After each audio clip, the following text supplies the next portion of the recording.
Joining me right now is General Jack Keane, a retired four-star general and Fox News military analyst. General, good to see you. Thanks so much for joining us.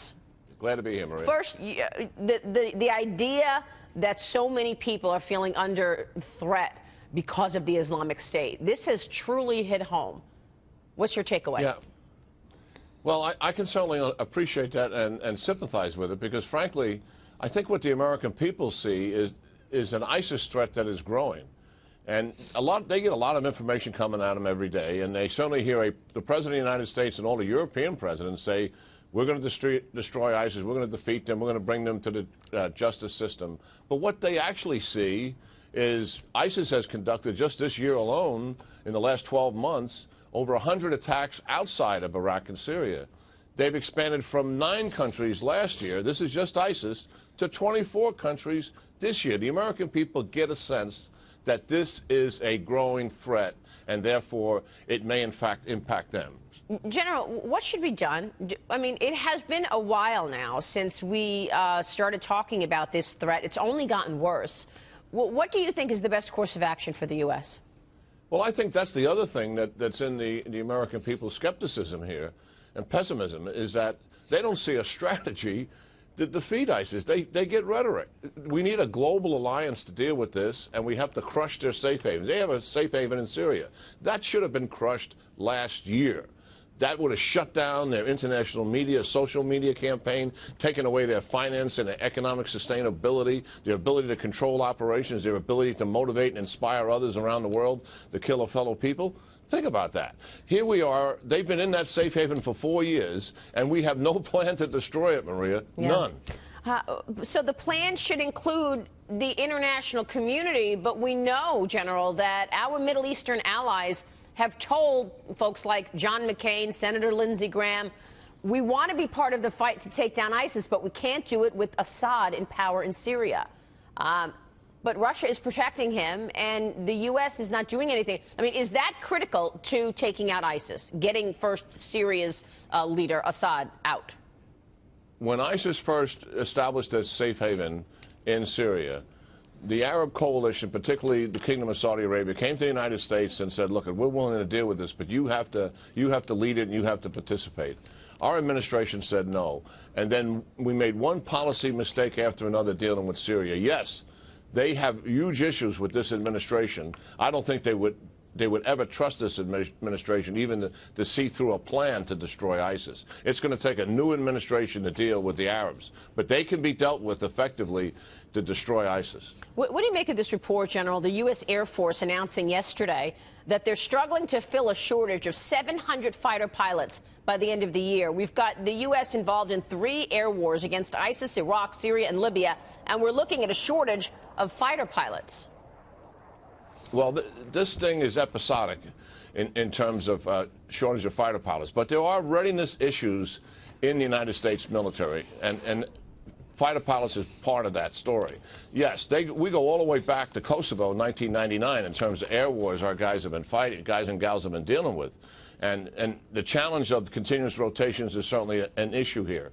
The other thing is the nature of the wars themselves, particularly the war against ISIS. They spend more time flying circles in the sky than they do conducting bombing runs because of the bureaucracy in controlling them, and also the nature of the fight itself. They're not going after facilities, they're going after fighters on the ground, which is a tough target to begin with. And then the other thing is we're flying more drones. And, you know, flying a drone is not like strapping on an F-22 and going between Mach 1 and Mach 2. Right. General, I want to switch gears and ask you about Russia and the U.S. I remember, and I know you do too, a couple of years ago when the world wanted to copy Silicon Valley. And among those countries was Russia. They created their Skolkovo project, which was the Silicon Valley of Russia. And as a result of that, Peter Schweitzer and the Government Accountability Institute is saying that the Clinton camp and the Clinton initiative basically created opportunities for companies to go in and invest in this Russian Silicon Valley, but in doing so, they created an espionage window and basically saying that they helped Moscow develop a Russian Silicon Valley and at the same time drew some of America's biggest technology companies into industrial espionage, advancing the country's military and spying operations. What do you think about that? Well, I think the FBI warning is certainly serious. Listen, Putin is a thug. And he's created an oligarchy with him and his cronies. He's the richest man in the world based on his criminal activity and the wealth that he has created by literally robbing Russia with billions and billions of dollars. And any activity with Russia, we have to be very careful about what that is. And certainly bringing in companies like Google, Microsoft, General Electric, etc., to work with them would certainly expose those companies. And I think the companies themselves have enough sense to understand that. Number two, we got to heed the FBI's warning. And number three, Putin is going to continually use his offensive cyber capability, which is second only to the United States, to exploit espionage, information, and also criminal activity. Yeah. Half of Russia's offensive cyber capability is criminal.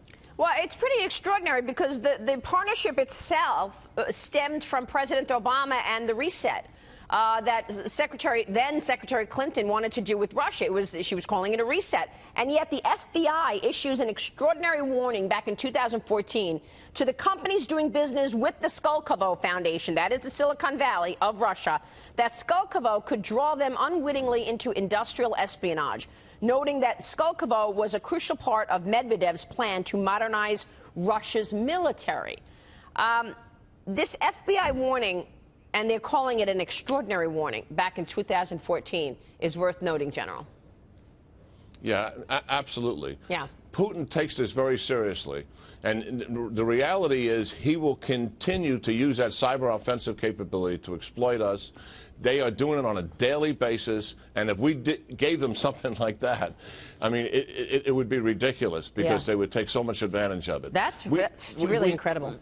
Working with Putin was well-intentioned, but to be honest with you, he has seduced two presidents, President Bush and President Obama. This guy is dead serious about expanding Russia's influence in the world. He's interested in Eastern Europe as having a strategic buffer to Europe. Yeah. He's dead serious about advancing Russia as a global power. Yep. And well, you're while absolutely all right. of that was well-intentioned, it was misguided, to be frank about it. It was Garry Kasparov, the chess champion, who first told us years ago that he was the richest man in the world because any transaction done in Russia, Putin takes his take first.